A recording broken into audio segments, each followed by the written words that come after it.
ನಿಮ್ಮೆಲ್ಲರಿಗೂ ಮಹಿಳಾ ದಿನಾಚರಣೆಯ ಶುಭಾಶಯಗಳನ್ನು ತಿಳಿಸ್ತಾರೆ ನಮ್ಮ ಜಯನಗರ ವಿಧಾನಸಭಾ ಕ್ಷೇತ್ರದ ಪ್ರೀತಿಯ ಮಾಜಿ ಶಾಸಕಿಯಾಗಿರುವಂತಹ ನಮ್ಮೆಲ್ಲರ ಹೆಮ್ಮೆಯ ಚಪ್ಪಾಳಿಯೊಂದಿಗೆ ಸ್ವಾಗತಿಸಿ ಶ್ರೀಮತಿ ಸೌಮ್ಯ ರೆಡ್ಡಿ ಅವರನ್ನು. ಎಲ್ರಿಗೂ ನಮಸ್ಕಾರ. ಹೇಗಿದ್ದೀರಿ?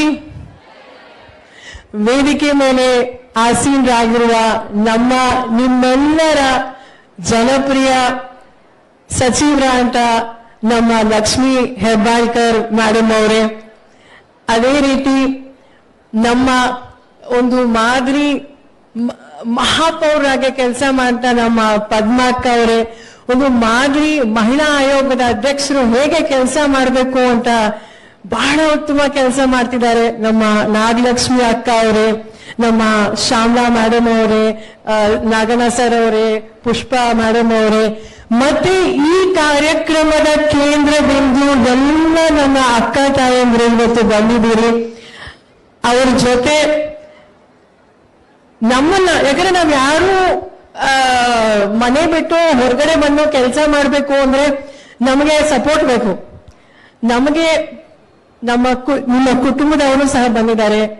ಎಲ್ಲರಿಗೂ ಸಹ ವಿಶ್ವ ಮಹಿಳಾ ದಿನಾಚರಣೆ ನಾನು ಶುಭಾಶಯ ಹೇಳಕ್ ಬಯಸ್ತೀನಿ. ನಾನು ಹೆಚ್ಚು ಮಾತಾಡ್ಲಿಕ್ಕೆ ಹೋಗಲ್ಲ, ಯಾಕಂದ್ರೆ ಹಿರಿಯರು ಎಲ್ಲರೂ ಆಗ್ಲೇ ಮಾತಾಡಿದ್ದಾರೆ.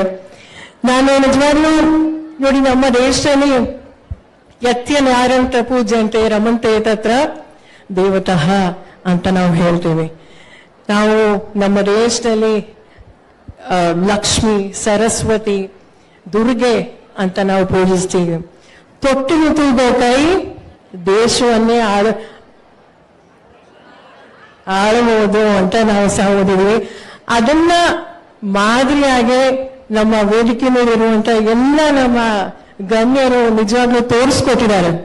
ಈಗ ತಾನೇ ನಾನು ಲಕ್ಷ್ಮೀ ಮೇಡಮ್ ಅವ್ರಿಗೆ ಒಂದು ಫೋಟೋ ನಾನು ತೋರಿಸ್ತಾ ಇದ್ದೆ. 8 ವರ್ಷ ಹಿಂದೆ ಒಂದು ಫೋಟೋ, ರವೀಂದ್ರ ಕಲಾಕ್ಷೇತ್ರನೂ ಟೌನ್ ಹಾಲೋ ಗೊತ್ತಿಲ್ಲ, ಐ ಥಿಂಕ್ 2017-16 ಇರ್ಬೋದು.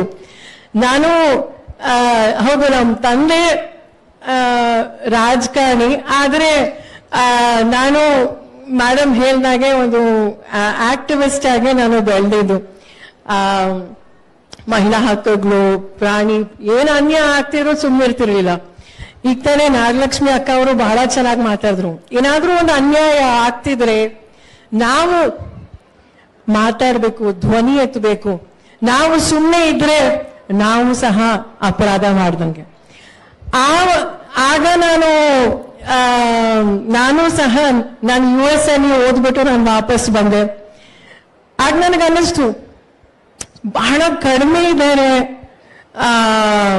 ಶಾಸಕರು, ಮಹಿಳೆ. ನಮ್ಮ ಇಡೀ ರಾಜ್ಯದಲ್ಲಿ ಎಷ್ಟು ಜನ ಇರ್ಬೋದು ಗೆಸ್ ಮಾಡಿ? ಮಹಿಳೆಯರು 224 ಜನರಲ್ಲಿ ಬರೀ 10 ಜನ ಇರೋದು ಮಹಿಳೆಯರು. ನಮಗೆ ರಿಸರ್ವೇಶನ್ ಈಗ ಬಂದಿದೆ. ಯಾರು ದೂರದೃಷ್ಟಿಯಿಂದ ಅಂದ್ರೆ ನಮ್ಮ ದಿವಂಗತ ನಮ್ಮ ರಾಜೀವ್ ಗಾಂಧಿ ಅವರ ದೂರದೃಷ್ಟಿಯಿಂದ. ಕಾರ್ಪೊರೇಟರ್ಸ್ ಅಲ್ಲಿ 102 ಜನ ಅಲ್ವಾಕ, 102 ಜನ, 198 ಟೋಟಲ್. ಆದ್ರೆ ಎಲ್ಲೋ ಒಂದ್ ಕಡೆ ನನಗೂ ಅನ್ನಿಸ್ತು ಯುವಕರು, ಮಹಿಳೆಯರು ಬರಬೇಕು ಅಂತ. ಸೊ ಹಾಗಾಗಿ ನಾನು ಹೇಳ್ದೆ, ನಮ್ಮ ತಾನೇ ಹೋಗು ಪಕ್ಷದ ಕೆಲಸ ಮಾಡು, ಎಲ್ರೂ ಒಪ್ಕೊಂಡ್ರೆ ನೋಡೋಣ ಅಂತ ಹೇಳಿದ್ರು. ಆಗ ನಾನು ಸುಮ್ಮನೆ ಬಂದು ಒಂದು ಮೂಲೆಯಲ್ಲಿ ಹಂಗೆ ನಿಂತ್ಕೊಂಡೆ ಎಂಟ್ರೆನ್ಸ್ ಹತ್ರ.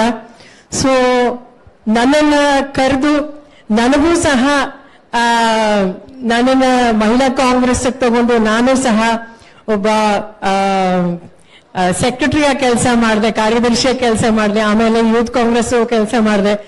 ಆಮೇಲೆ 2018ರಲ್ಲಿ ನಾನು ಶಾಸಕಿಯಾದೆ. ಇದು ಯಾಕೆ ಇದೆಲ್ಲ ಶೇರ್ ಮಾಡ್ತಾ ಇದ್ದೀನಿ ಅಂದ್ರೆ, 15 ವರ್ಷ ಹಿಂದೆ ನಾನು ಹೇಳ್ದೆ ಇಲ್ಲ ನಾನು ಸಮಾಜ ಸೇವೆ ಮಾಡಬೇಕು ಅಂತ. ಆಗ ಯಾರೋ ನಕ್ಕಿದ್ರು. ಆದ್ರೆ ಮನಸ್ಸಿದ್ರೆ ಮಾರ್ಗ. ಅವರು ಸಹ ಬಹಳ ಹೋರಾಟ ಮಾಡಿ ಬಂದಿದ್ದಾರೆ. ತಾನೇ ಹೇಳಿದ್ರು, ನಾನು ಸಹ ನೋಡಿದ್ದೀನಿ ಬೆಳಗಾವಿಯಲ್ಲಿ. ಆ ಗಡಿ ಭಾಗದಲ್ಲಿ 1 ಅಲ್ಲ 2 ಅಲ್ಲ 3ನೇ ಬಾರಿ ನಿಂತು ಗೆದ್ದಿರೋರು ನಿಜವಾಗ್ಲೂ ನಮ್ಮ ಕರ್ನಾಟಕದ ನಮ್ಮ ಕಿತ್ತೂರು ರಾಣಿ ಚೆನ್ನಮ್ಮ, ನಮ್ಮ ಲಕ್ಷ್ಮಿ ಅಕ್ಕ ಅವರು. ಈಗ ತಾನೇ ಹೇಳಿದ್ರು ಪರ್ಸಲ್ ಏನಿರ್ಬೇಕು ಅಂತ. ಏನಿರ್ಬೇಕು ಪರ್ಸಲ್ಲಿ? ದುಡ್ಡು 1,23,00,000 ಮಹಿಳೆಯರು ಪರ್ಸನ್ ಈಗ ದುಡ್ಡು ಹಾಕ್ತಿದ್ದಾರೆ. ನಮ್ಮ ಲಕ್ಷ್ಮಿ ಅಕ್ಕ ಅವರು. ನಾನು ಕಳೆದ ವಾರ ನಾನು ಬೀದರಿಗೆ ಹೋಗಿದ್ದೆ. ಆಗ ನಿಜವಾಗ್ಲೂ ನನಗೆ ಎಷ್ಟು ಸಂತೋಷ ಆಯ್ತು ಅಂದ್ರೆ ಎಲ್ಲ ಮಹಿಳೆಯರು ಎದ್ ನಿಂತು ಮಾತಾಡಿದ್ರು.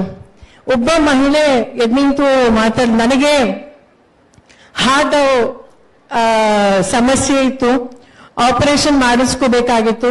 ನಾನು ಯಾರನ್ನೂ ದುಡ್ಡು ಕೇಳಲಿಲ್ಲ, ನನ್ನ ಮಗನೂ ಕೇಳಲಿಲ್ಲ, ನನ್ನ ಗಂಡನೂ ಕೇಳಲಿಲ್ಲ. ಆ ಗೃಹಲಕ್ಷ್ಮಿ ಹಣದಿಂದ ನಾನು ಆಪರೇಷನ್ ಮಾಡಿಸ್ಕೊಂಡೆ ಅಂತ ಸ್ವಾಭಿಮಾನದಿಂದ ಹೇಳಿದ್ರು.